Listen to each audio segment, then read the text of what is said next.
قال النبی صلی اللہ علیہ وسلم الغیبۃ اشد من الزنا، فرمایا نبی کریم صلی اللہ علیہ وسلم نے غیبت زنا سے زیادہ سخت ہے۔ اس حدیث کا مطلب یہ ہے کہ کوئی مسلمان دوسرے مسلمان کی غیر موجودگی میں اس کے اس عیب کے بارے میں بات کرے جو اس کی برائیوں میں سے ہو، اور اس کے غیر موجودگی میں کرے تو اسے غیبت کہتے ہیں۔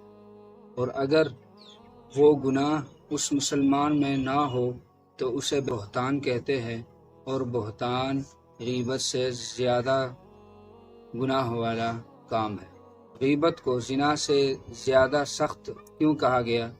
اس میں محدثین کا قول ہے کہ انسان جب زنا کرتا ہے تو وہ توبہ اور اپنے آپ کو ملامت کرتا ہے، یعنی وہ گناہ کر کر انسان یہ سوچتا ہے کہ میں نے یہ کام جو کیا ہے یہ بہت غلط کیا ہے، اس کی وجہ سے وہ اپنے آپ کو ملامت کرتا ہے۔ لیکن غیبت انسان جب دوسرے مسلمان کی غیبت کرتا ہے تو اس کے بارے میں یہ خیال نہیں آتا کہ میں نے کوئی گناہ بھی کیا ہے۔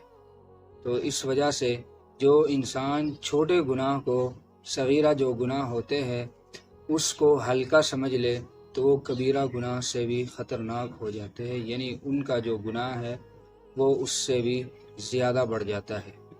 اور مسلمان جب دوسرے مسلمان کی غیبت کرتا ہے تو وہ توبہ اور استغفار کے بارے میں سوچتا ہی نہیں، اور یہ بہت خطرناک بات ہے۔